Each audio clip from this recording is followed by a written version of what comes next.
रोशनी। चलिए, आप सभी लोगों को गुड आफ्टरनून। प्रीवियस क्लास में हालांकि कुछ लंबा गैप रहा, अच्छे से आप लोग होली पर्व मनाए होंगे। हम लोग सिंधु घाटी सभ्यता, पाषाण काल, उसके बाद सिंधु सभ्यता के जो सोर्सेज हैं वो पढ़े हम लोग।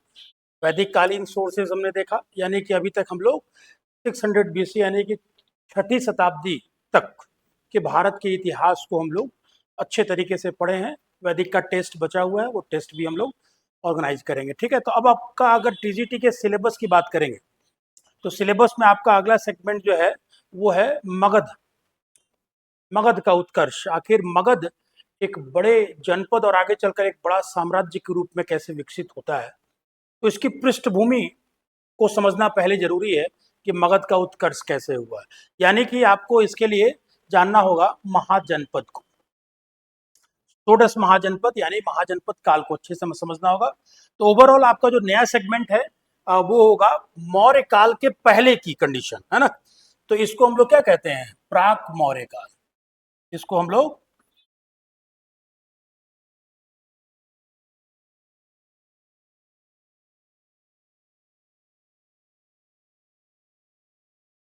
यानी कि प्री मौर्यन पीरियड जो है, इसको तो ओवरऑल आपका ये सेगमेंट है। अब इसमें हम लोग देखेंगे, इसमें हमको ज़्यादा फोकस किस पर करना है आपके सिलेबस के हिसाब से, और किसको हम लोग थोड़ा केवल इंपॉर्टेंट सेक्शन को ही लेकर चलेंगे, क्योंकि आपके सिलेबस में दिए हुए प्राचीन भारतीय इतिहास के स्रोत तो बिल्कुल भी आप किसी भी सोर्स को छोड़ नहीं सकते हैं। तो भाई ये प्राक मौर्य काल में हम लोग मूल रूप से क्या पढ़ेंगे, इसको और भी नामों से जाना जाता है, जैसे कि इसको आप क्या कहेंगे, इसी को आप कहेंगे छठी शताब्दी ईसा पूर्व काल कह सकते हैं। और ये वही काल है जब बौद्ध और जैन धर्म का भी उदय होता है। कैसे होता है, क्या कारण है, वो बाद में बात करेंगे। तो इसलिए इसको बुद्धकालीन काल भी कह दिया जाता है, क्योंकि जैन धर्म से भी ज्यादा समाज पर इन्फ्लुएंस जो है वो बुद्ध हैं उनका पड़ा, इसलिए इसको बुद्धकालीन काल के नाम से भी जाना जाता है। तो प्राक मौर्य काल में हम लोग मूल रूप से देखेंगे कि आखिर इस समय के इतिहास के जानने के क्या क्या सोर्स हैं। तो एक तो हमारा देखेंगे राजनीतिक सोर्स, या इस समय का राजनीतिक जनजीवन क्या था, एक हमारा ये रहेगा आपका। एक राजनीति के बाद अगर हम लोग देखें तो आर्थिक जीवन, यानी कि उस समय की अर्थव्यवस्था और उस समय व्यापार वाणिज्य की क्या स्थिति थी और इसको लेकर क्या क्या सोर्सेज अवेलेबल है। और तीसरा अगर हम लोग इसकी बात करेंगे तो धार्मिक, क्योंकि बहुत बड़ा चेंजेस इस समय होगा, तो धार्मिक जीवन। और अगला सेक्शन में आप इसको अन्य करके बांट दीजिए, जिसमें हम लोग मूल रूप से इस समय सामाजिक रूप से क्या क्या बदलाव हो रहे थे, क्या वर्ण व्यवस्था, वैवाहिक जो स्थिति थी, विवाह की स्थिति और तमाम संस्कारों को लेकर इस समय क्या बड़े बदलाव देखने को मिले। और सांस्कृतिक, ये काफी इंपॉर्टेंट होगा आपका, क्योंकि इस समय कई सारी पुस्तकें भी लिखी गई हैं। तो सांस्कृतिक जीवन में हम उन आपके ग्रंथों को भी बात करेंगे। अब देखिए इसमें, क्योंकि एक आप फ्रेम बन जाएगा तो आपको समझना आसान हो जाएगा। अब राजनीतिक सोर्स, अब देखिए एक चीज बड़ा ही बहुत बेहतरीन तरीके से आपको एनसीईआरटी भी बताता है 11th क्लास का, जो रामशरण शर्मा जी का है, कि सिंपल उसमें ये कहा गया है, या ओवरऑल इतिहासकारों की भी सोच यही है कि कहीं ना कहीं भारत की अगर हम बात करें तो 600 ईसा पूर्व के पहले का जो समय रहा, जिसमें इंडस वैली सिविलाइजेशन हो, जिसमें वैदिक सिविलाइजेशन हो। इंडस की तो बहुत सारी जानकारी हमें उपलब्धि नहीं है, क्योंकि लिखित सोर्स नहीं मिला है। तो इसलिए कहा जाता है कि 600 ईसा पूर्व के बाद से ही हमारे पास एक निश्चित क्रम में तिथि मिलती है राजनीतिक इतिहास की, एक सर्टेन पैटर्न या सर्टेन क्रोनोलॉजी मिलता है, तिथि क्रम मिलता है। यानी कि 600 ईसा पूर्व के बाद का काल से ही मूल रूप से आप मान सकते हैं कि भारत का राजनीतिक जीवन या राजनीतिक दशा का इतिहास हमें प्रॉपर मिलना शुरू होता है। जबकि 600 ईसा पूर्व के पहले का जो समय था, उस समय आप भारत के सांस्कृतिक पक्ष को ज्यादा बेहतर तरीके से, कल्चरल एस्पेक्ट्स को आप बहुत अच्छे तरीके से जानते हैं, समझते हैं, या जो भी हमें आर्कोलॉजिकल एविडेंसेस मिला है उससे आप उसको पता लगाते हैं।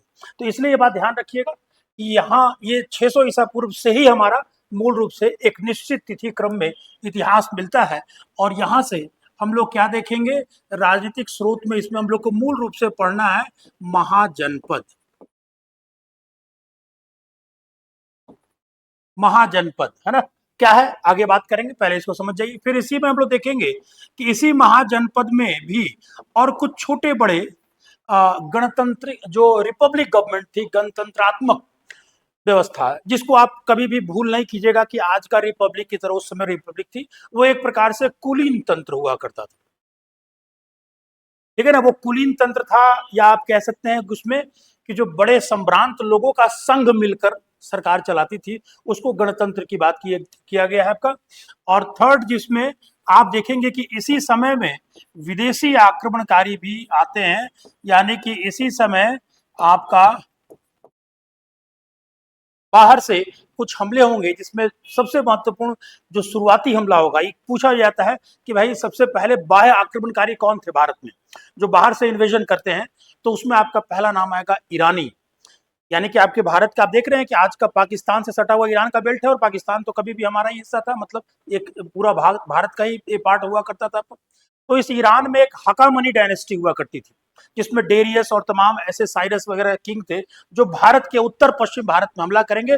और ईरानी आक्रमण के बाद, यानी कि लगभग चौथी शताब्दी ईसा पूर्व तक आते आते ईरानी कमजोर पड़ेंगे, और उनको कमजोर करने वाली ताकतें होंगी यूनानी, जो ग्रीक होंगे। और वही ग्रीक में से एक सिकंदर हमारे तरफ हमला करेगा, और भारत के एक अच्छे खासे भाग तक वो बढ़ता हुआ चला आता है। हालांकि उसके बाद की इतिहास हम लोग पढ़ेंगे कैसे नंद वंश और मौर्य काल में। तो ये तीन सेगमेंट आपको राजनीतिक सोर्स के रूप में देखना है। अब आर्थिक जीवन क्या है,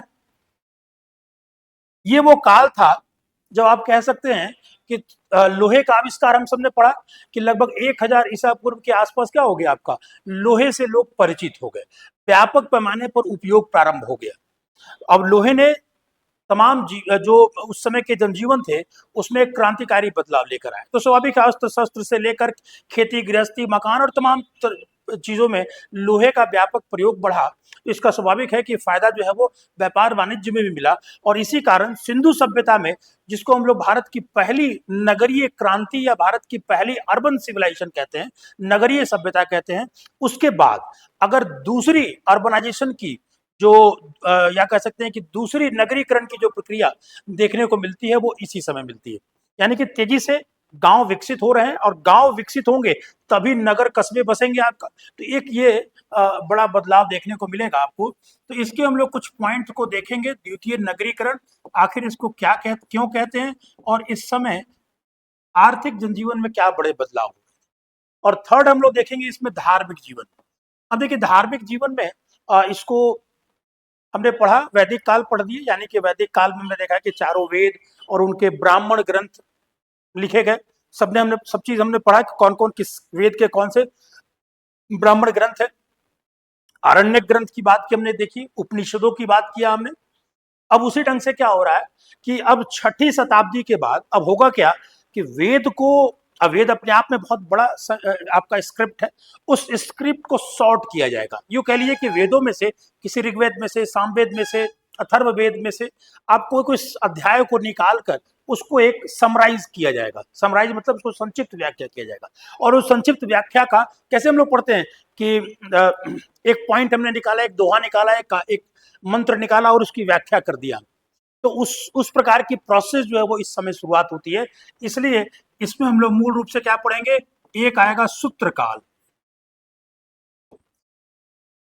ठीक है, तो वैदिक काल के बाद आपका 6ठी शताब्दी में जो किताबें लिखी गई, जो वेदों के अध्यायों का संक्षिप्त विवरण दिया गया, वो सूत्र साहित्य के नाम से जाना जाता है। और चूंकि इस काल में बड़े पैमाने पर सूत्र लिखे गए, इसलिए इसको सूत्र काल के नाम से जाना जाता है। यहाँ तक अगर आप देखेंगे, महाभारत और रामायण की कथाओं को लेकर कुछ किंवदंतियां भी है, सच्चाई भी है, क्योंकि बहुत सारे एविडेंसेस भी मिले हैं। मगर ये लिखी कब गई है, इसको लेकर भी थोड़ा एक कॉन्ट्रडिक्शन है। मगर अगर आप एनसीईआरटी की बात करेंगे या फिर आपके जो ऑथेंटिक किताब हैं उनकी बात करेंगे, तो लगभग छठी, पांचवी, चौथी, तीसरी इसी शताब्दी के समय में महाकाव्य भी लिखे गए। और आपके सबसे प्राचीन महाकाव्य में कौन आते हैं? रामायण है, और उसके बाद आपके महाभारत लिखे गए आपके। तो यानी कि इसी को आप महाकाव्य काल के रूप में भी हम लोग इसमें पढ़ेंगे। बहुत ज्यादा नहीं, छोटी सी जानकारी, बट इंपॉर्टेंस जानकारी होगी आपके लिए, जो कि इसको हम लोग यहाँ देखते हैं। फिर आप इसमें देखेंगे तीसरा, इस समय जो वैदिक धर्म में उत्तर वैदिक काल में, लेटर वैदिक पीरियड में जो तमाम कुरीतियां या बैड मैनर्स या बैड रिचुअल्स इसमें शामिल होते जा रही थी आपकी, उसको लेकर समाज में एक अपने आप में बहुत असंतोष भी था, और इसको लेकर विरोध भी हो रहा था। विरोध वैदिक सभ्यता के अंदर से ही हो रहा था, क्योंकि सभी तो वैदिक सभ्यता को मानने वाले थे। चाहे अनार्य भी जो थे, उनका भी उन पर भी वैदिक सभ्यता का बहुत इन्फ्लुएंस था आपका। ये विरोध जो शुरू हुआ, और इस विरोध को शुरू करने वालों में कई संप्रदाय हैं। एनसीईआरटी की बात करेंगे तो कहता है कि ये वो समय था जब राजनीतिक रूप से तो बड़े बदलाव हो ही रहे थे, साथ साथ समाज में जो धार्मिक आधार पर बहुत सारे गलतियां या क्रूतियां जन्म ले रही थी, उसके विरोध स्वरूप भी कई नए नए संप्रदाय आए, और कुल 62 धार्मिक संप्रदायों का जन्म होता है। और उन 62 धार्मिक संप्रदायों में बुद्ध और जैन सबसे ज्यादा पॉपुलर हुए। इसलिए हम लोग बुद्ध और जैन को तो पढ़ते हैं, बट इसके अलावा भी टोटल उन दोनों को अगर छोड़ दे तो 60 ऐसे संप्रदाय थे, जो कुछ नास्तिक थे, कुछ भाग्यवादी थे।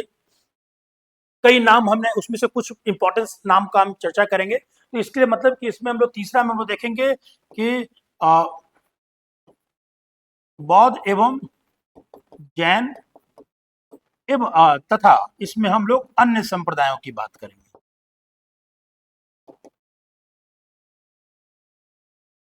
तो ये मूल रूप से धार्मिक जीवन में ही, और सामाजिक जीवन में वर्ण व्यवस्था क्या स्थिति, वैवाहिक संबंधों क्या स्थिति थी, स्त्रियों की क्या दशाएं थी, जो आपका समाज में पारिवारिक संगठन क्या था, सांस्कृतिक जीवन में कुछ उसी चीज को, सूत्रकाल में कौन सी किताबें लिखी गई, तमाम पक्ष को हम लोग पढ़ेंगे। यही मूल रूप से आपको पढ़ना है। आपके अगर सिलेबस की बात करेंगे तो मूल रूप से महाजनपद और इसमें मगध का उत्कर्ष दिया हुआ है, और इसको हम लोग एनसीईआरटी लेवल पर पढ़ेंगे। ठीक है, चलिए तो देर न करते हुए हम लोग सीधे आते हैं महाजनपद काल पर। ठीक है, आइए, यानी कि हम लोग राजनीतिक सोर्स के विषय में पढ़ेंगे पहले।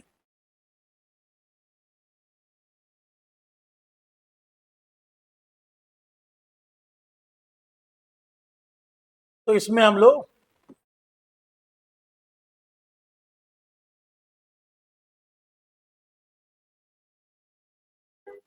महाजनपद काल, जैसा कि हमने देखा था कि वैदिक काल के प्रारंभिक समय, जिसको ऋग्वैदिक काल कहते हैं, इस समय छोटे छोटे कबीले जो होते थे वो जन कहलाते थे।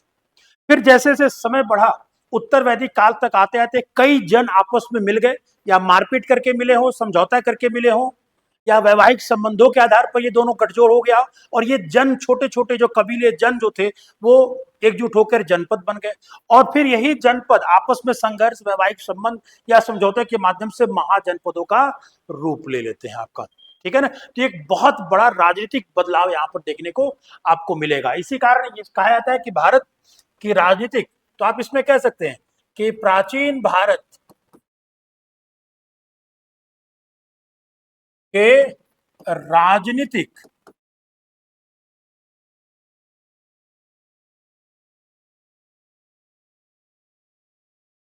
या राजनीतिक इतिहास कही ज्यादा अच्छा रहेगा, राजनीतिक पॉलिटिकल हिस्ट्री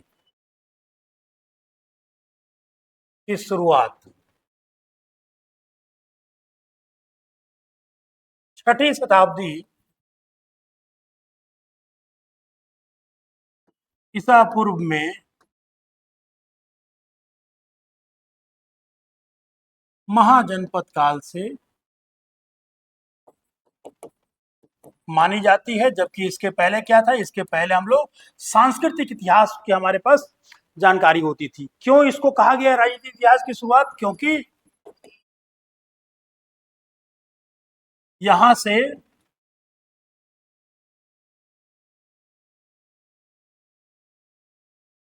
राजनीतिक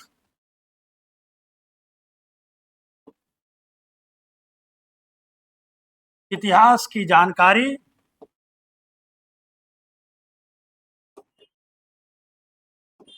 एक सर्टेन क्रोनोलॉजी सुनिश्चित तिथि क्रम में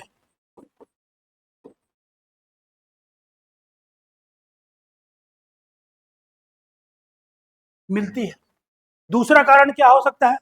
दूसरा कारण ये था कि ये जो महाजनपद थे, अब इनका विशाल क्षेत्र हुआ करता था, 400 500 1000 स्क्वायर किलोमीटर का इलाका था।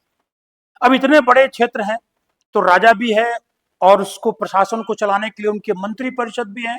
मंत्री परिषद बहुत सारे अधिकारियों के माध्यम से ये काम कर रही है, मतलब एक पूरी सिस्टम जनरेट हो गई थी, रेवेन्यू वसूला जा रहा है, राजस्व वसूला जा रहा है।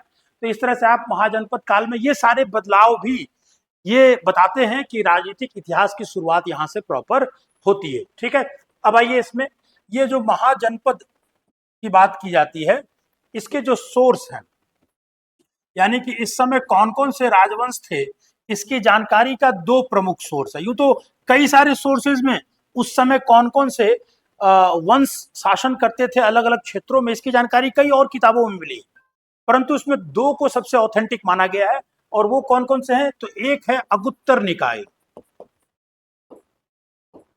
अगर आप सब लोग इतिहास के विद्यार्थी हैं तो आपको पता ही है कि बौद्ध धर्म में त्रिपिटक की बात की जाती है। तीन प्रमुख ग्रंथ है, सूत पिटक, विनय पिटक और अभिधम्म पिटक। तो उसी में एक सूत पिटक जो है उसमें 5 निकाय हैं, और उसी सूत पिटक के चौथा निकाय क्या कहलाता है? अगुत्तर निकाय। और इस अगुत्तर निकाय में क्या जिक्र मिलता है? तो आप इसको, ये ज्यादा इंपॉर्टेंट नहीं है आपके लिए, खासकर नेट वगैरह दे रहे हैं, पीजीटी वगैरह के लिए इंपॉर्टेंट है, मगर फिर भी लिख देते हैं, सूत पिटक का चौथा निकाय है ये अगुत्तर निकाय। और इसमें क्या मिलता है? तो इसमें इस समय 16 महाजनपद जो आप लोग पढ़ते हैं,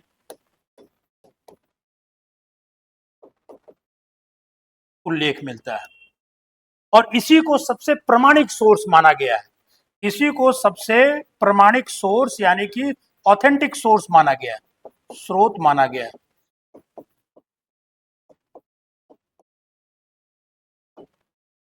ठीक है, तो एक तो आपके पास अगुत्तर निकाय हो गया, दूसरा देखेंगे तो भगवती सूत्र।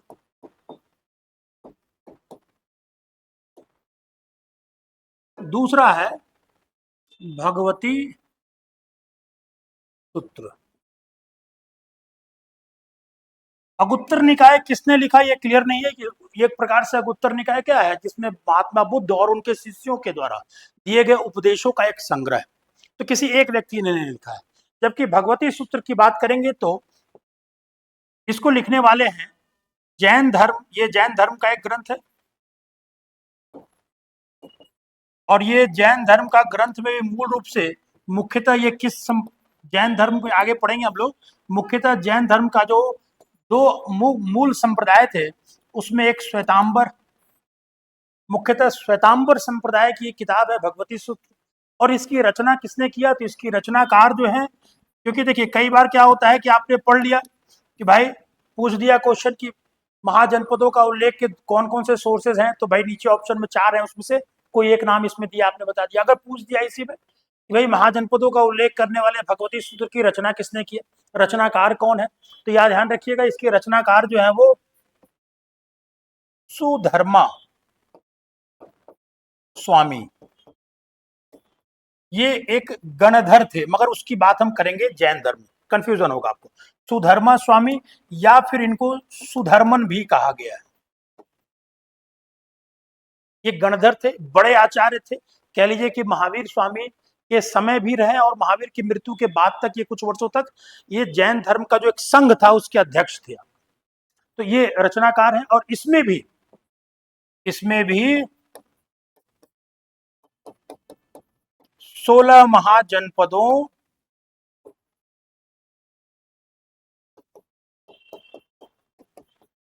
का उल्लेख है। बशर्ते अंतर क्या है? अंतर नामों को लेकर है। जो ये 16 महाजनपदों का उल्लेख यहां आप देखते हैं, इसमें कुछ नाम अलग हो गए 16 में से।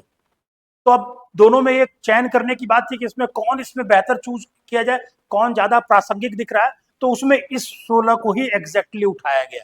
तो आपके पास सोर्स तो सिंपल सी बात है, ये दोनों हैं, मगर इसमें भी ज्यादा जो है वो अगुत्तर निकाय। ठीक है, चलिए अब आते हैं हम लोग इसी अगुत्तर निकाय के आधार पर ये 16 महाजनपद जो थे वो कौन कौन से। अच्छा देखिए, एक बड़ा ही इतिहास में केवल भारत में ही बड़े पैमाने पर राजनीतिक बदलाव नहीं हो रहे थे, एनसीईआरटी में ही लिखा है, आप देखिए इसको जाकर पढ़िएगा तो उसमें आप देखेंगे कि यहाँ पर बड़े पैमाने पर महाजनपद आ रहे थे, तो वहीं दूसरी तरफ इसी समय चीन में भी राजनीतिक रूप से बड़े परिवर्तन हो रहे थे, इसी समय ईरान में भी बड़े पैमाने पर राजनीतिक रूप से परिवर्तन हो रहे थे आपका। तो आसपास की जो बड़ी सभ्यताएं थी उसमें न केवल राजनीतिक रूप से बड़े परिवर्तन हो रहे थे बल्कि साथ साथ धार्मिक रूप से भी बड़े परिवर्तन हो रहे थे, जैसे कि भारत में बौद्ध और जैन और तमाम अन्य धार्मिक संप्रदायों का वैदिक धर्म के विरोध में खड़ा होना एक बड़ा धर्म सुधार आंदोलन के रूप में हो रहा था। वहीं चीन में इसी समय कन्फ्यूशियस आए, आज चीन का एक बड़ा संप्रदाय कन्फ्यूशियस धर्म को मानता है, हालांकि कम्युनिस्ट शासन है चीन में, तो एक प्रॉपर धर्म नहीं है कोई, कम्युनिस्ट जो है वो धर्म पर बिलीव नहीं करते हैं। और इसी ढंग से आप देखेंगे तो ईरान में जरथुस्त्र है, जरथुस्त्र जिनसे पारसी संप्रदाय आगे की ओर बढ़ेगा आपका। तो ये बड़े पैमाने पर बड़े बड़े बदलाव राजनीतिक रूप से और धार्मिक रूप से भी हो रहे थे। तो चलिए अब आते हैं कि एक करके हम महाजनपदों को पढ़ते हैं। 16 महाजनपद बहुत ही कॉमन सेगमेंट है, आप सभी जानते हैं इसको, मगर फिर भी हम लोग इसमें देखेंगे, ये 16 महाजनपदों का जिक्र यहाँ करेंगे, जिसको सोडस महाजनपद भी कहा जाता है। देखिए इसको एक मैप के माध्यम से समझाने की कोशिश करेंगे इसको।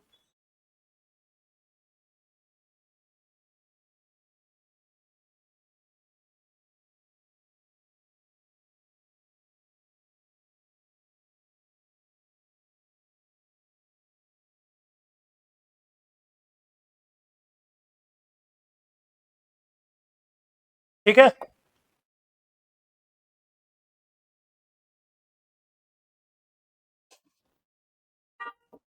भाई अब देखिए यहाँ पर ध्यान रखिएगा एक और चीज, पहले लिख देते हैं बाद में भी इसकी जानकारी हो जाएगी। ये जो 16 महाजनपद हैं,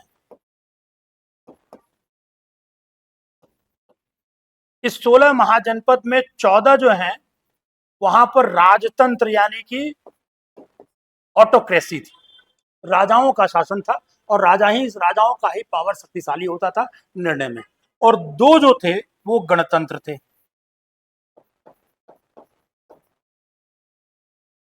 जिसमें वज्जी और मल्ल, ये दो गणतंत्र थे। अब एक एक करके देखते हैं हम लोग, पूर्व से पश्चिम की तरफ चलते हैं। तो आइए पहला हम लोग बात करेंगे, तो यहाँ पर एक है अंग महाजनपद। अंग महाजनपद, चलिए इसको डिनोट भी करते चले जाते हैं ताकि थोड़ा सा। अंग महाजनपद, अंग महाजनपद की बात करें तो मूल रूप से अगर आप इसको देखिएगा तो वर्तमान भागलपुर, मुंगेर, अब तो खैर कई डिस्ट्रिक्ट इससे टूट टूट कर बन गए हैं, तो भागलपुर, मुंगेर, जमुई, और अगर हम अपने तरफ की बात करेंगे तो साहेबगंज वगैरह का जो बेल्ट है, देवघर वगैरह का जो बेल्ट है, ये कुल मिला जुला के ये जो क्षेत्र है यही अंग हुआ करता था। और ये भागलपुर और मुंगेर जो था इसका मेन सेंट्रिक था आपका। और अंग को जो है अगर हम देखेंगे तो इसको एक और शब्द मिलता है महाभारत में, अंगराज आपने पढ़ा है, सुना है, कर्ण। तो महाभारत में इस अंग प्रदेश को जो है वो महाभारत एवं पुराण में, इसको आप लिख लीजिए, महाभारत एवं पुराण में अंग की राजधानी क्या थी बताइए, अंग की राजधानी का नाम, तो अंग की राजधानी जो है वो है चंपा। चंपा को एक और नाम से जाना गया, तो ये पूछा हुआ क्वेश्चन है, ध्यान रखिएगा, इसको मालिनी के नाम से भी जाना जाता है, चंपा को मालिनी।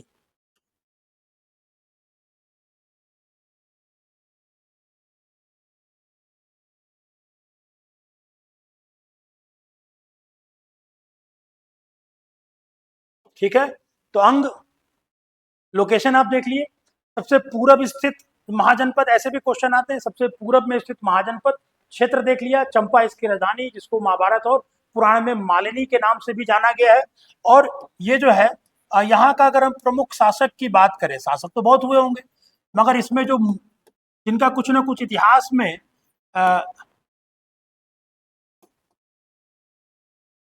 उसका नाम है आपका नहीं नहीं, ब्रह्मदत्त, सॉरी। इनका नाम है ब्रह्मदत्त। ब्रिदत्त तो दूसरे हो गए, ठीक है। अब देखिए, ये शासक की कहानी आपको हम थोड़ी देर बाद बात करेंगे, ये ध्यान रखिएगा। ब्रह्मदत्त। अब अंग के बाद हम लोग थोड़ा सा इधर आए, तो आपको जो दूसरा, अब इसको देखिए, यहाँ से गंगा नदी आ रही है, इसी गंगा नदी के किनारे आपका है ना, तो ये गंगा है। ध्यान रखिएगा, अंग किस नदी के किनारे है, तो गंगा के किनारे। भागलपुर आप देख ही रहे हैं आज। अब आइए इसमें दूसरा, तो अब अंग गंगा नदी के उस तरफ था, यानी कि उत्तर में। अब दूसरा है नीचे, इसको हम लोग कहते हैं मगध, ठीक है। तो हम लोग बढ़ते चले जा रहे हैं पूरब से पश्चिम की तरफ। मगध, यानी कि ये 16 महाजनपदों में सबसे पावरफुल। हालांकि एनसीईआरटी की बात करेंगे तो 4 महाजनपदों को सबसे पावरफुल बताया गया।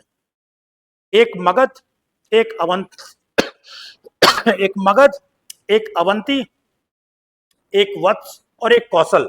ये 4 ऐसे महाजनपदों को सबसे पावरफुल बनाया गया, और इसी में सबसे अंतिम में पावरफुल बनकर निकलेगा, यानी कि सबसे पावरफुल बनकर निकलेगा मगध, क्योंकि उसकी लोकेशन क्या अच्छी थी। तो जब हम अलग से मगध की बात करेंगे, मगध का उत्कर्ष, तो उसमें हम बताएंगे कि क्यों मगध सभी महाजनपदों को पीछे छोड़कर आगे बढ़ा। यहाँ पर हम लोग सामान्य जानकारी लेंगे। तो मगध, यानी कि आज का अगर हम बात करें तो कौन सा होगा, ये पटना गया जो बेल्ट है आप देख रहे हैं, पटना गया से लेकर ये औरंगाबाद वगैरह का जो बेल्ट है आपका, नालंदा,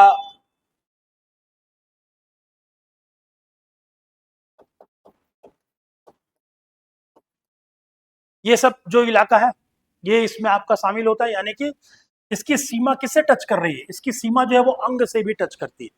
इसलिए मगध और अंग के बीच में हमेशा क्या था, एक टेंशन था, और ये युद्ध भी हुआ, और कुछ समय के लिए अंग ने मगध पर अधिकार भी कर लिया था। और आगे चलकर हम देखेंगे कि कैसे अजात शत्रु के समय में, बिंबिसार के समय में, सॉरी, बिंबिसार के समय मगध जो है वो अंग को अपने में जो है वो मिलाने के पूरा कोशिश करेगा, कोशिश क्या, मिला ही लेगा आपका बिंबिसार के समय में। तो ये दोनों में आपस में काफी एक राइवलरी थी, बहुत ज्यादा संघर्ष भी होते थे। इसकी राजधानी की बात करेंगे तो इसकी राजधानी का नाम क्या है आपका, इसकी राजधानी जिसको आज के वक्त में हम लोग क्या नाम से जानते हैं, राजगीर। मगर उस समय, यानी कि प्राचीन नाम राजगीर का क्या था, तो आप यहां पर राजगीर का प्राचीन नाम जो है, यानी कि इस समय जो नाम हुआ करता था वो है, अब एक नाम तो आप सभी लोग सुना है आपने, गिरिब्रज। गिरी मतलब पहाड़, ब्रज मतलब कवच, पहाड़ों का ढाल था, चारों तरफ पहाड़ियां थी, जिसके कारण राजगीर जो है वो सुरक्षित था आपका। तो गिरी ब्रज आपका, इसी को कुशाग्रपुर भी कहा गया है, इसी को कुशाग्रपुर भी कहा गया, और राजगीर को हम लोग राजगृह भी कहते हैं। धीरे धीरे अपभ्रंशित होते होते राजगृह, राजगीर आपका ये बन जाता है नाम से। अगर हम इसमें देखेंगे तो एक नाम बृहद्रथपुर भी है इसका, इसका एक नाम इधर लेते हैं, बृहद्रथपुर। ये बृहद्रथ जो है वो इनको भी माना गया यहाँ के शासक रहे हैं, और इसको जोड़ा गया है जरासंध वगैरह की जो कहानी है उससे, मगर ये विषयांतर हो जाएगा, उसमें किंवदंतियों में नहीं जाना है। तो मगध, राजगीर का प्राचीन नाम ये सारे। अब थोड़ा सा इसमें आप जान लीजिए कि राजगीर जो है वो क्यों इतना ज्यादा सुरक्षित था, और क्यों इतना मगध पावरफुल बना। इसके पीछे का कारण था राजगिरी के चारों तरफ के पर्वतों का होना। तो अब देखिए इसमें अगले पेज में इसको हम लोग अगर देखें, तो अगर ये मान लेते हैं कि ये राजगिरी है और ये पर्वत आज भी है, ऐसा नहीं है कि उसी समय केवल थे। इसके चारों तरफ आप देखेंगे तो एक था इधर में व्यवहार गिरी, याद रखिएगा ये नाम, ये भी पूछा जाता है, व्यवहार गिरी पर्वत। और ये डायरेक्शन में आपको ओरिजिनल डाल रहा हूं, इसी रूप में आपको ये पहाड़ियां जो है वो मिलेंगी। इसके बाद आप देखेंगे तो एक है विपुलांचल, विपुलांचल गिरी, ये पहाड़ियां हैं। इधर आएंगे तो ये है रत्नागिरी, रत्नागिरी पहाड़ी जो है वो ये सबसे ज्यादा ऊंची पहाड़ी है, राजगिरी के चारों तरफ में सबसे ऊंची पहाड़ी है। अगर आप लोग कभी राजगीर जाएंगे तो इसी पहाड़ी पर आपको क्या मिलेगा, शांति स्तूप मिलेगा, रत्नागिरी पर ही आपका, ठीक है ना। और रत्नागिरी के बाद आपको इधर मिलेगा उदयगिरी,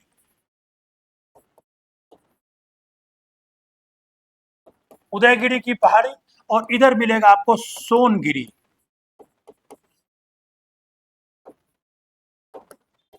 तो राजगीर इन पांचों पर्वतों से घिरा हुआ था, और इसी कारण ये एक प्रकार से सुरक्षित माना जाता था उस समय के आक्रमणकारी के लिए, इससे बचाव के लिए आपका, ठीक है। तो मगध के संदर्भ में हमने देख लिया। अब आएंगे आप आगे आते हैं इसमें यहाँ पर, और देखिए मगध के बाद अगर हम लोग बढ़े तो बात करेंगे पहले हम राजतंत्र शासक शासन का, है ना। तो अब देखिए यहाँ से आपको एक नदी जो है वो आती है, और ये यमुना मिल जाती है। इसी यमुना के किनारे आपका ये जो इलाका आप देख रहे हैं, यहाँ पर कौन सा महाजनपद है। अच्छा, उसके पहले भी एक और है, उसको भी देख लेते हैं। मगध से जो सटा हुआ एक जनपद है जिसको आप कहते हैं काशी। बाद में चलकर ये काशी पहले कौशल के अधीन आएगा, उसके बाद फिर मगध के अधीन आ जाएगा, मगर यहाँ पर काशी। तो एक एक करके हम इसकी बात भी करेंगे, और इसको हम लोग अगले पेज में मेंशन भी करेंगे। तो काशी की बात अगर हम लोग करें, जिसको आज के वक्त में आप वाराणसी कहते हैं, ये क्या था, काशी जो है वो वरुणा एवं 80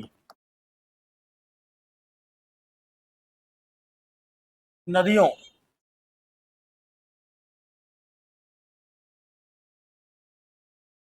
के नाम पर काशी को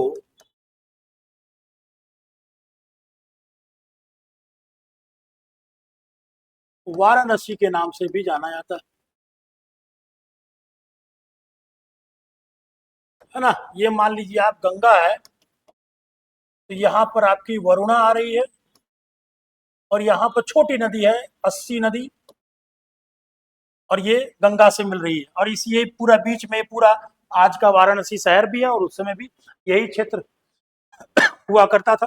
चलिए, तो एक आपने काशी की बात अगर हम लोग करेंगे तो एक ये निकल कर आया। अच्छा ठीक है, इसके बाद अगर हम लोग अगले भाग पर बात करें तो आइए मैप पर पहले, उसके बाद ही डिनोट करते चलते हैं। अब इधर आप देखेंगे तो कौशल महाजनपद, जो कि गंगा के उस तरफ था आपका, ये कौशल, कौशल महाजनपद, ठीक है ना। तो देखिए कौशल का क्षेत्र जो है वो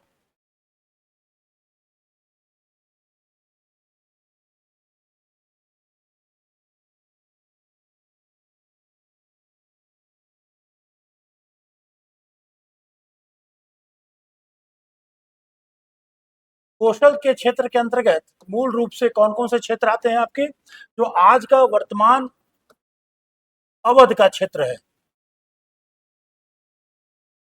वर्तमान अवध क्षेत्र यानी कि वही सुल्तानपुर, फैजाबाद जो है इलाका, जो आज इसमें अयोध्या आपका आता है ना, प्रतापगढ़ का बेल्ट, थोड़ा सा इलाहाबाद से टच करता हुआ इलाका आपका, ये पूरा इलाका जो है वो कौशल, और नेपाल के तराई तक ही जाता है आपका।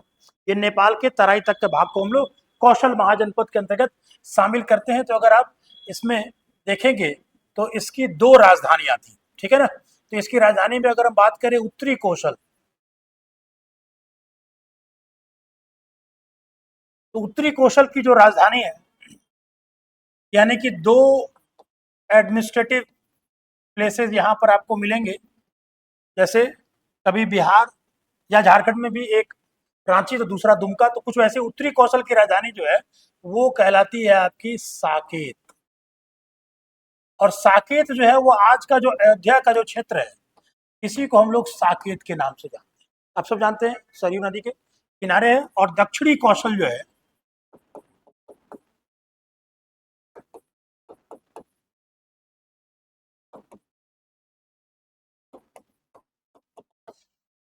और दक्षिणी कौशल की अगर राजधानी की अगर हम लोग बात करेंगे तो ये आपकी श्रावस्ती, श्रावस्ती एक यूपी का एक जिला भी है, श्रावस्ती। और याद रखिएगा इस जगह पर मैं ये यहाँ पर एक जगह है इसी श्रावस्ती जो जिला तो अब बन गया ना, इस जगह एक जगह का नाम पड़ता है सहेत महेत। ये एनसीईआरटीज में लिखा है, इसको ध्यान रखिएगा। यानी कि एग्जैक्टली दक्षिणी कौशल की राजधानी जो आज का जो राजधानी थी, इसको मूल रूप से सहेत महेत कहा जाता था, जो आज के बने हुए श्रावस्ती जिले में आपका आता है। और श्रावस्ती ऐसा नहीं कि आज का ही नाम है, बहुत प्राचीन नाम था, जिला ये इधर आजकल हाल फिलहाल ये बना है, पिछले 10-15 साल पहले ये श्रावस्ती। ये दोनों हो गए आपके। अब इसके बाद देखेंगे तो ये जो कौशल महाजनपद है, इसके जो सबसे प्रतापी शासक हुए यहाँ के शासक, अब देखिए एक बार नेट का क्वेश्चन था, पूछा था कि कंस जो है वो किस महाजनपद का राजा हुआ करता था। कंस, आप लोग के दिमाग में कंस के नाम से क्या आएगा ऑप्शन में? मथुरा, कृष्ण, जबकि वहां भी हुए हैं, मगर एक कंस जो शासक था और उसमें ऑप्शन में केवल ये था, जिसमें आपका मथुरा ना यानी कि सूरसेन ना होकर कौशल था। तो कौशल जनपद में भी एक कंस नाम के शासक हुए और काफी प्रतापी शासक हुए। उनके बेटे महाकौशल थे और उसी वंश में एक प्रसेनजीत शासक हुए। तो मगर उनकी बात नहीं करते हुए आप केवल याद रखिएगा बुद्ध के समय में प्रसेनजीत जो है वो ये यही शासक हुआ करते थे। इनको आप बुद्धकालीन, है ना, बुद्ध के समय में सेनजीत शासक हुआ करते थे। और बुद्ध जो है इसी कौशल महाजनपद में अपना सबसे लंबा समय इन्होंने बिताया है। और इसी कौशल की यात्रा के दौरान उनको अंगुलीमान डाकू से भी मुलाकात आपकी हो गई थी, है ना, बुद्ध की। तो ये कौशल महाजनपद है। और कौशल महाजनपद का जो है वो कौशल, कौशल नहीं कौशल, कौशल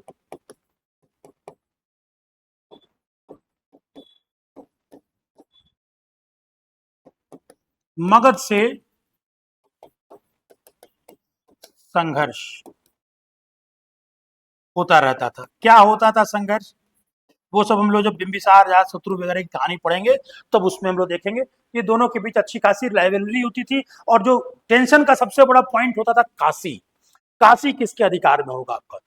एक बड़ा उपजाऊ क्षेत्र, एक महत्वपूर्ण क्षेत्र हुआ करता था। चलिए अब इसके बाद हम लोग देखेंगे तो अब जो पीछे हमने छोड़ा था यहाँ, अब इसका नंबर आएगा वत्स का। देख रहे हैं ना वत्स, ये जो है, तो वत्स की बात करेंगे।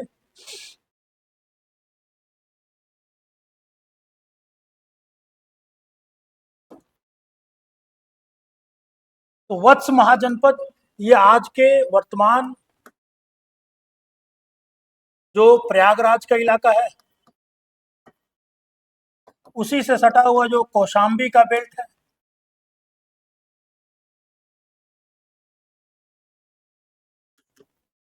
के क्षेत्र को, यानी कि गंगा और यमुना के दोआब वाले क्षेत्र को ही क्या कहा गया आपका, ये वत्स के नाम से आप क्षेत्र महाजनपद के रूप में आप इसको जानते हैं।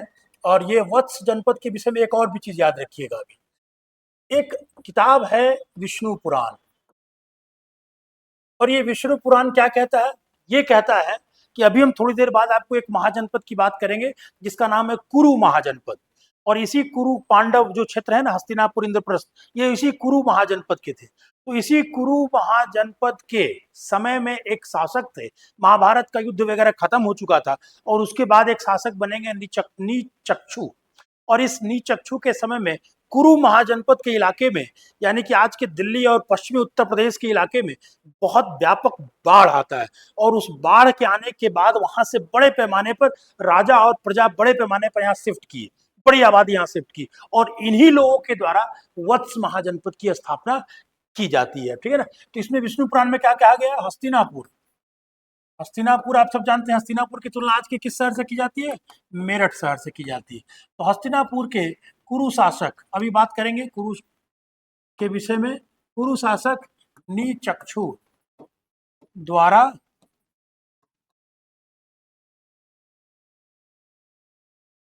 कुरु महाजनपद में बाढ़ के कारण माइग्रेशन हुआ, पलायन हुआ, और वत्स नामक नए महाजनपद की नींव रखी गई। ये भी है, और ये कई और भी तत्कालीन ग्रंथों में इसकी जानकारी मिलती है कि इसको कुरु महाजनपद के लोगों ने ही आकर यमुना के किनारे ये इसको बसाया था। ठीक है, तो वत्स महाजनपद की अगर हम राजधानी की बात करेंगे तो इसकी राजधानी आज भी ये जिला है उत्तर प्रदेश का कौशाम्बी। और यहाँ का अगर प्रमुख शासक की बात करेंगे जो ज्यादा पॉपुलर रहे हैं तो उनका नाम है उदयन। ठीक है ना। इसके विषय में कुछ कहानियां बाद में आएंगी, मगध जब पढ़ेंगे तो ये याद रखना है आपको, वत्स महाजनपद। ठीक है ना। तो इसमें आप कह सकते हैं ये कहाँ है, तो गंगा यमुना दोआब में। देख रहे हैं दोनों तरफ, ऊपर से गंगा है, नीचे से ये है यमुना है। और कौशाम्बी अगर नगर की बात करेंगे तो ये प्रॉपरली यमुना नदी के किनारे था, यमुना नदी के किनारे। अवध जनपद के बाद हम लोग आगे बढ़े, और आप यहाँ देखिए, तो अब पहले इधर ही आते हैं। देखिए अब यहाँ पर ये यमुना का आपने ग्रीन में बनाया है, तो यहाँ पर एक और नाम डालते हैं, और इसका नाम क्या है, सूरसेन। सूरसेन। ठीक है, चलिए।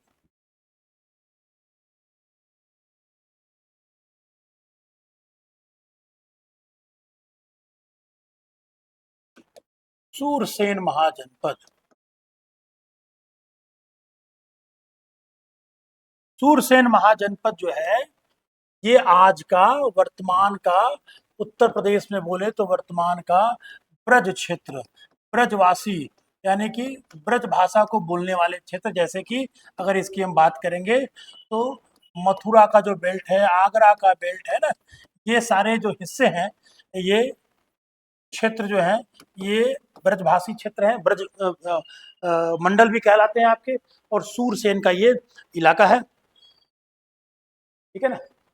तो इसकी राजधानी बहुत स्पष्ट है, इसकी राजधानी एक प्राचीन शहर है, ये बड़ा शहर है, मथुरा ये था। हम ये भी जानते हैं यहाँ पर यदुवंशी यानी कि यदुवंश का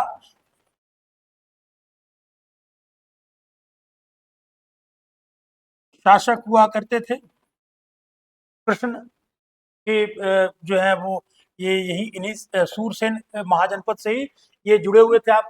तो ये सूरसेन की बात रही। अब आते हैं इसके बाद हम लोग अगले जनपद की बात करें तो देखिए लोकेशन भी बहुत मायने रखेगा।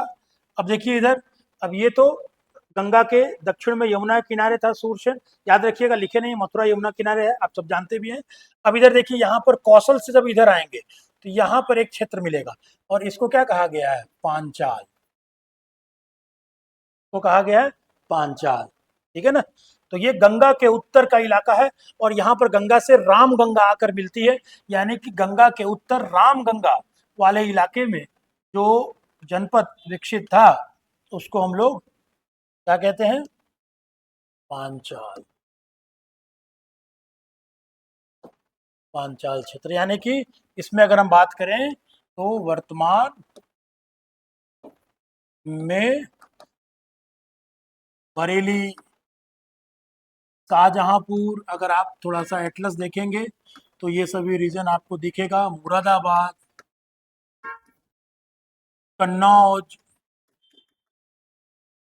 है ना, ये बहुत सारे डिस्ट्रिक्ट नाम आ जाएंगे तो सबको लिखने की जरूरत नहीं है। आज तो ये कई सारे डिस्ट्रिक्ट में बढ़ चुका है आपका, बदायूं, ये सभी जो जिला था,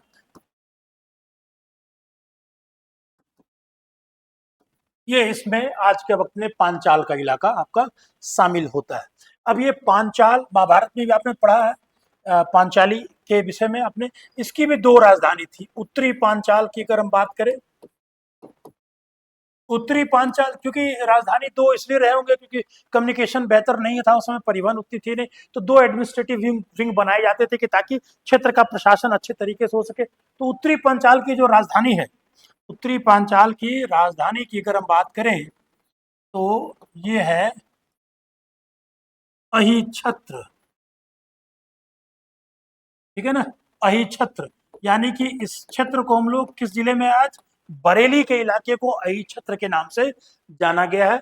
वहीं अगर हम बात करेंगे दक्षिणी पांचाल की, तो दक्षिणी पांचाल की राजधानी जो है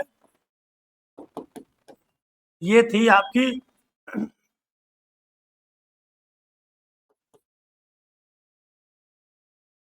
काम्पिल्य। आज का वक्त में अगर आप देखेंगे तो फर्रुखाबाद जिला पड़ता है, फर्रुखाबाद जिला है। अगर आपने कभी पॉलिटिक्स में इंटरेस्ट होगा तो कांग्रेस के बहुत बड़े लीडर सलमान खुर्शीद का ये क्षेत्र है। तो फर्रुखाबाद में एक जगह भी है आज के वक्त में भी, काम्पिल, उसको अब काम्पिल कहा जाता है।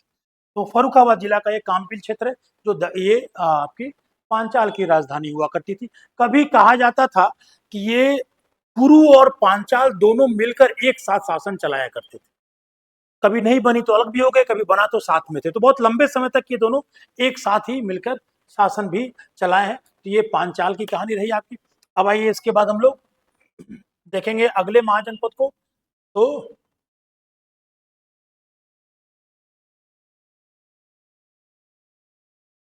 अब देखना है आपको कहाँ, ये वाला इलाके में, यहाँ ग्रीन है यानी यमुना नदी है ना, यमुना नदी से सटा हुआ बेल्ट। इसको क्या नाम दिया गया है? इसको नाम दिया गया है कुरु, ठीक है ना। तो कुरु का क्षेत्र यानी कि आज का दिल्ली का इलाका,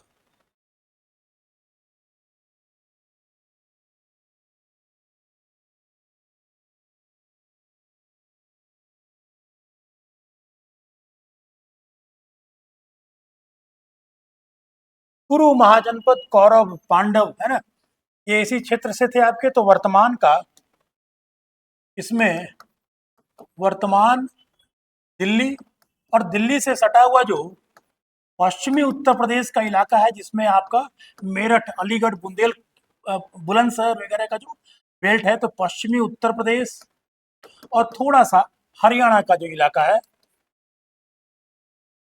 हरियाणा का जो पश्चिमी बेल्ट है ना, ये जो फरीदाबाद वगैरह का हिसार, रेवड़ी वगैरह देखते हैं। अब इतने रेवाड़ी वगैरह इतना नहीं जानना है, मगर हाँ इतना जानना है कि दिल्ली, यूपी का कुछ इलाके और हरियाणा को मिलाकर ये कुरु महाजनपद है। याद है कुरुक्षेत्र, आज हरियाणा का जिला कुरुक्षेत्र है ना, वहां पर युद्ध जो हुआ था आपका, ये सभी इसी बेल्ट के हैं आपके। तो कुरु की राजधानी जो थी, ये राजधानी थी आपकी इंद्रप्रस्थ। इंद्रप्रस्थ यानी कि इसकी तुलना किससे की जाती है? आज के दिल्ली से। और अन्य प्रमुख शहर की बात करें इसका, तो अन्य प्रमुख शहर में हमारा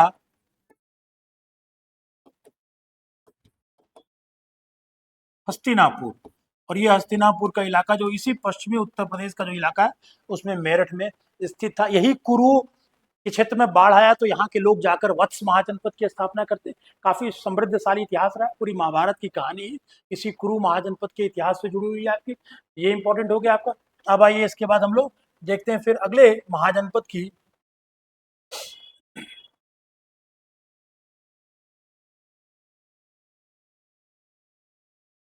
तो चलिए इसी सीध में पहले बढ़ते हैं। अब कुरु के बाद जब आप इधर बढ़िएगा तो ये जो इलाका है, ये कश्मीर का बेल्ट जो देख रहे हैं आप, इसमें इसमें क्या कहा गया है? कंबोज। ये कंबोज का बेल्ट है। इसमें देख रहे हैं कश्मीर है, और कश्मीर से सटा हुआ कुछ पाकिस्तान का आज का इलाका, कुछ अफगानिस्तान का इलाका, ये पूरा जो ऊपरी भाग है इसको इसमें आता था। यहाँ तक कि काबुल तक का इलाका कंबोज के अंतर्गत आपका माना जाता था, ठीक है ना। और इसमें देखेंगे तो देखिए कंबोज की अगर हम बात करें तो ये कंबोज का क्षेत्र जो है वो कश्मीर एवं कपीसा। आपसे कहेगा कपीसा का मतलब क्या होता है, तो कपीसा का मतलब ये हो गया कि हिंदू कुश पर्वत नाम जरूर सुना होगा, ये अफगानिस्तान और कुछ पाकिस्तान में है। से लेकर काबुल तक का इलाका जो है ना, इसको नाम क्या दिया गया? कपीसा। तो आप सिंपल कपीसा याद करे नहीं करे चलेगा दोनों, मगर मोटा मोटे ध्यान रखना है कश्मीर और उसके आसपास का पाकिस्तान और आज का अफगानिस्तान के काबुल तक का इलाका जो है वो कंबोज के नाम से आपका ये जाना जाता था आपका। और इसकी जो राजधानी थी ये राजपुर थी, राजधानी जो है वो दो अलग अलग नाम मिलते हैं, एक राजपुर और एक हाटक नाम मिलता है आपका। तो राजपुर या हाटक नाम जो है ये कंबोज की राजधानी है, और ये अपने घोड़ों के लिए बहुत प्रसिद्ध थी, है ना। तो ये घोड़ों,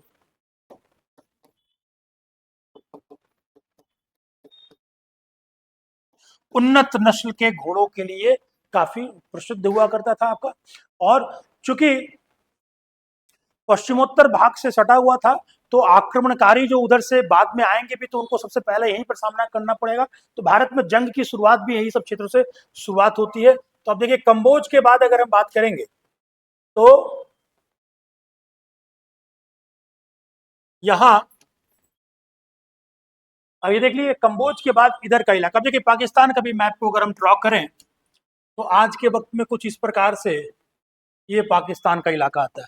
और इसी पाकिस्तान के इसी क्षेत्र में एक शहर है जिसका नाम है पेशावर, और यहीं पर इस जोन में आपका एक और जो पावरफुल सेंटर जो था, महाजनपद जो था, उसका नाम है आपका, इसको आप कहेंगे ऐसे करके इधर डिनोट कर देते हैं, गंधार। गांधारी है ना, ये गंधार महाजनपद हो गया, ये अभी हिस्ट्री उसके बाद है ना। ये बेटर रही बेटर, ठीक है ना। तो ये गंधार आप देख लिए। तो ऐसे पूर्व से पश्चिम की तरफ हम लोग बढ़े, तो ये गंधार के विषय में अगर हम लोग देखेंगे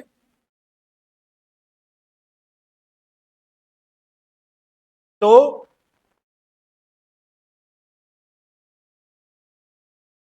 इसमें कौन सा क्षेत्र आएगा, तो वर्तमान पाकिस्तान का पेशावर, तक्षशिला। अब ये सब कौन सा इलाका है, इसको एक नाम दिया जाता है उत्तर पश्चिम सीमांत क्षेत्र, नॉर्थ वेस्ट फ्रंटियर, पाकिस्तान का इलाका है, मगर इसमें भी नहीं पढ़ना। सिंपल ध्यान रखिएगा, पेशावर तक्षशिला का बेल्ट एवं इससे सटा हुआ जो अफगानिस्तान का, अफगानिस्तान के कुछ क्षेत्र जो थे इसमें शामिल थे, ये मिलकर एक गंधार महाजनपद की के टेरिटरी आती थी आपकी। अगर इसकी हम राजधानी की बात करें तो इसकी राजधानी जो थी वो तक्षशिला थी। भरत के पुत्र राजा तक्ष के नाम पर यहीं से माना जाता है कि आपका कलयुग की शुरुआत भी हुई है, बट हम उस सेगमेंट में नहीं जाएंगे।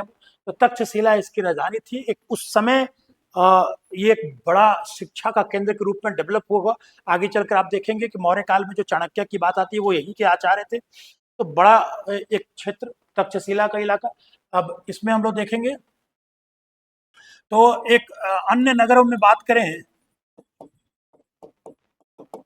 तो एक नाम आता है पुष्प कलावती। तो आप लोग को ऐसे नाम पूछेगा, पुष्प कलावती, ये इसी को हम लोग आज के वक्त में किस नाम से जानते हैं, पेशावर के नाम से जानते हैं। तो ये तक्षशिला, ये जरूर लिखिएगा यहाँ पर, शिक्षा का प्रमुख केंद्र था इस महाजनपद काल में भी, प्रमुख केंद्र हुआ करता था। तो गंधार हो गया, राजधानी देख लिया, अन्नगर देख लिया, लोकेशन आपने देख लिया उसको, और महाभारत में आपने इसका नाम भी बड़े पॉपुलरली आपने इसका नाम भी सुना है। अब हम लोग इसके बाद अब आते हैं, देखिए आज के वक्त में गंधार है यहाँ ना, अफगानिस्तान का यहाँ एक शहर है आज भी कंधार। तो कुछ लोग कहते हैं कि इसी का अपभ्रंश है, बट ये एक जोन आपका हो गया, ठीक है। अब आइए इसके बाद थोड़ा हम लोग इधर की तरफ बढ़ते हैं, मतलब कि सबसे पूरब में अंग है, तो सबसे पश्चिम में अगर कोई महाजनपद है तो वो क्या हो गया, गंधार। अब देखिए सूरसेन देख रहे हैं, इसके बगल में राजस्थान का इलाका है, यहाँ पर एक जनपद है जिसको कहते हैं हम लोग मत्स्य, मत्स्य जनपद, ठीक है ना। तो चलिए मत्स्य के विषय में देखते हैं क्या है।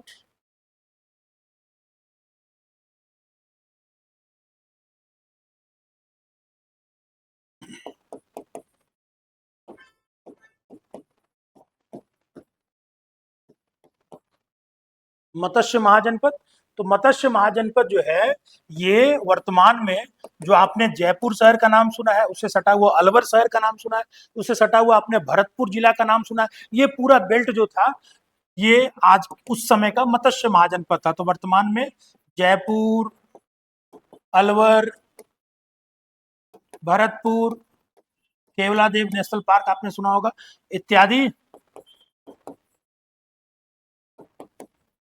क्षेत्र जो है वो मत्स्य महाजनपद जो है वो बनाते थे आपके। और यानी कि राजस्थान का एक महाजनपद है, ऐसे भी पूछ देगा कि राजस्थान के क्षेत्र में कौन सा महाजनपद मिला है।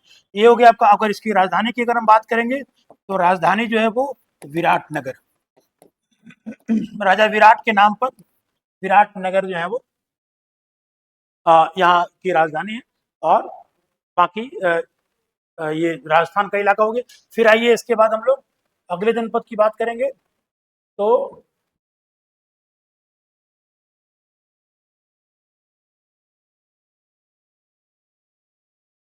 अब मत्स्य से हम लोग थोड़ा सा नीचे की तरफ बढ़े तो आपको यहाँ पर ये वत्स महाजनपद के नीचे ये इलाके में एक महाजनपद पड़ेगा जिसको कहते हैं चेदी, चेदी महाजन, ठीक है ना। चेदी महाजनपद, आज का जो झांसी वगैरह का नाम सुना है आपने, जो बुंदेलखंड का बेल्ट है वो इसमें शामिल होता है।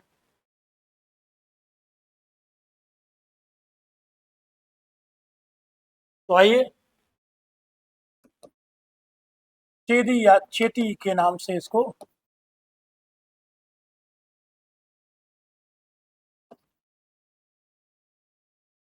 ये महाजनपद है।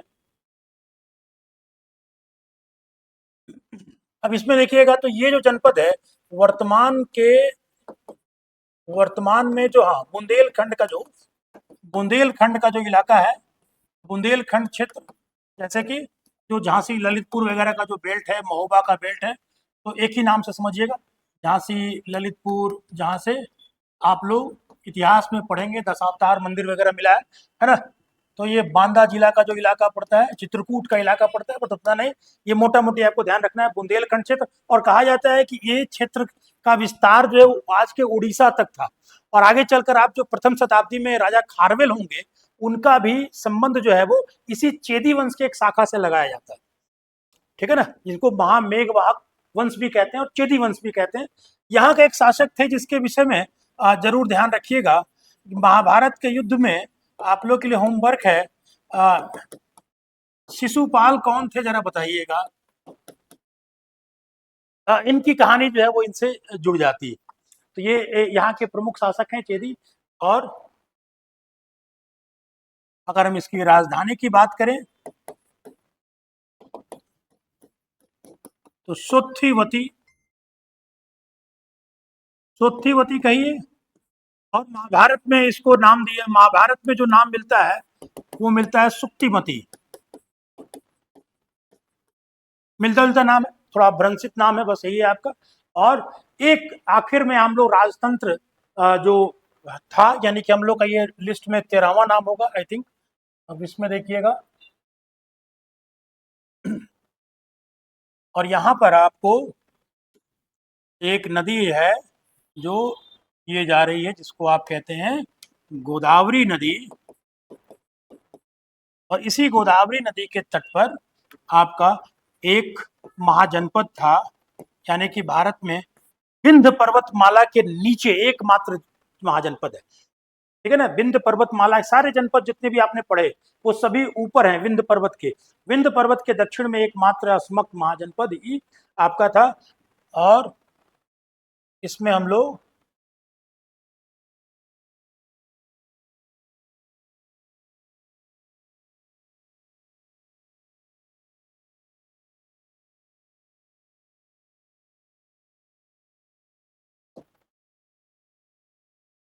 अस्मक महाजनपद, आई थिंक ये आपका 13वां है। एक अवंती बचेगा, वो कल देखेंगे। तो अस्मक महाजनपद जो है वो एकमात्र महाजनपद जो विंध्य पर्वत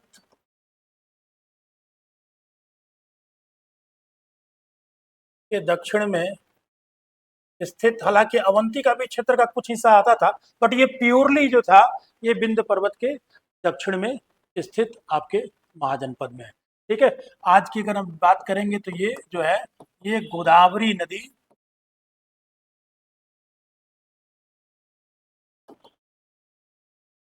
के तट पर स्थित है। तो बाकी जो है वो हम लोग कल इसको आगे बढ़ाएंगे। और अवंती और दो गणतंत्रात्मक जो गणराज्य है वज्जी और मल्ल, इसकी बात करेंगे महाजनपद की। तो आप लोग भी अपनी किताबों को पढ़ते रहिए और फिर हम लोग अगले दिन फिर पुनः 3 बजे मिलते हैं।